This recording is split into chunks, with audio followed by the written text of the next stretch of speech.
Uttarakhand cultural activities. नमस्कार दोस्तों, मैं हूं ए.के. गुड़ियाल और स्वागत है आपका हमारे YouTube channel Uttarakhand cultural activities में। तो दोस्तों, हम आज की वीडियो में आपको दिखाने वाले हैं कि उत्तराखंड में चाहे पूरे संसार में, तो अभी हम बात कर रहे हैं केवल उत्तराखंड की, तो हम उत्तराखंड के नज़रिए से ही बात करेंगे। तो उत्तराखंड में आप जैसे कि जानते ही हैं कि उत्तराखंड पर्व और उत्सवों का जो है कि भंडार रहा है। तो सदियों से ही, पुरातन युग से ही मतलब हम पर्व और उत्सव मना रहे हैं। हमारे लोक नृत्य, हमारे लोकगीत जो हम मना रहे हैं, तो क्या आप जानते हैं कि इनकी शुरुआत कब और कैसे हुई? शायद नहीं। और अगर कोई जानता भी होगा तो शायद सब लोगों इससे परिचित नहीं है।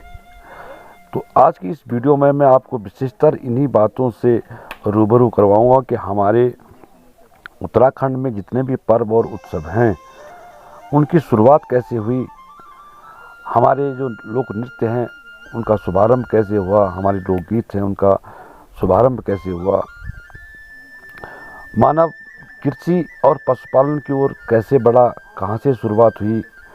तो आज की वीडियो में मुख्यतः हम इसी पे चर्चा करेंगे। तो ज़्यादा देर न करते हुए हम आज की वीडियो शुरू करते हैं। तो इस मानवीय सृष्टि में आमोद प्रमोद की भावना भी शायद उतनी ही पुरानी है जितनी कि स्वयं ही मानव जाति।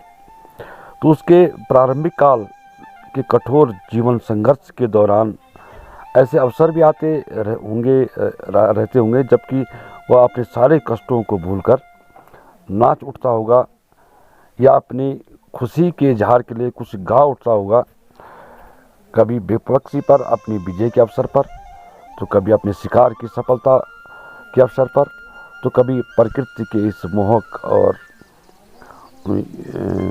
मनमोहक एवं आनंददायक रूपों को देखकर, वर्षा काल की घनघोर अंधियारी रातों तथा उबा देने वाले जिन दिनों के बाद जब शरद की मुस्कुराती चांद भरी रातें आती होंगी, या जब कड़कते हुए शीतकाल के बाद मादक मस्त बसंत आता होगा, तो आदिम मानव अवश्य ही अपने हर्षोल्लास को कभी नाच कूद कर तो कभी नाच गाकर व्यक्त किया करता होगा।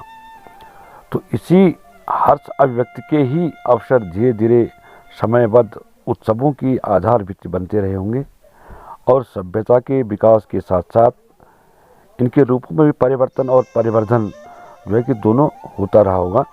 तो उसने जब, यानी कि पहले के शुरू के मामले में उसने जब अपने खाना बदोश आखेटक जीवन को त्याग कर कृषि एवं पशुपालन के क्षेत्र में प्रवेश किया होगा, तो निश्चित ही वह अपनी लहलाती कृषि, अपनी खेती बाड़ी तथा उसके परिपक्व रूप को देखकर, यानी कि जब फसल पक जाती है तो अपनी पकी हुई फसल देखकर वो आनंदित होता होगा। फलतः वह उसकी खुशी में, यानी कि अपनी फसल को, लहराती फसल को एवं पकी हुई अनाज की बालियों को देखकर वह नृत्य गीत के द्वारा किसी अज्ञात अलौकिक शक्ति को, उसकी कृपा के लिए नतमस्तक होकर उसके प्रति अथवा दृश्यमान देवतुल्य जैसे कि वर्षा, चांदनी, धूप आदि के प्रति अपनी कृतज्ञता प्रकट करता रहा होगा। तो ऋतु उत्सव और कृषक उत्सव की पृष्ठभूमि में यही मानवीय भावना सक्रिय रही होगी। तो हमारे धर्मोत्सवों में भी उनके वर्तमान रूपों तक पहुंचने से पूर्व समाज के सांस्कृतिक विकास के साथ साथ उनके रूपों का अनेक बार अनेकों रूपों में परिष्कार होता रहा होगा। तो इनकी ऐतिहासिक पृष्ठभूमियों की खोज करने पर इनके विकास के विभिन्न स्तरों तथा इनके संगठक तत्वों के विभिन्न स्रोतों को सहज भी देखा जा सकता है। हम आज उन्हें आज जिन रूपों में देख रहे हैं उनको मतलब रूपायित करने के लिए सैकड़ों पीढ़ियों के मानवों का तथा अनेक संस्कृतियों का योगदान रहा है। तो इस तथ्य से इनकार भी नहीं किया जा सकता कि पर इसे देखने और समझने के लिए एक व्यापक दृष्टि की अपेक्षा होती है। तो किसी भी सांस्कृतिक या सामाजिक तत्व का विकास न एकांत में होता है और न ही एकांगी रूप में।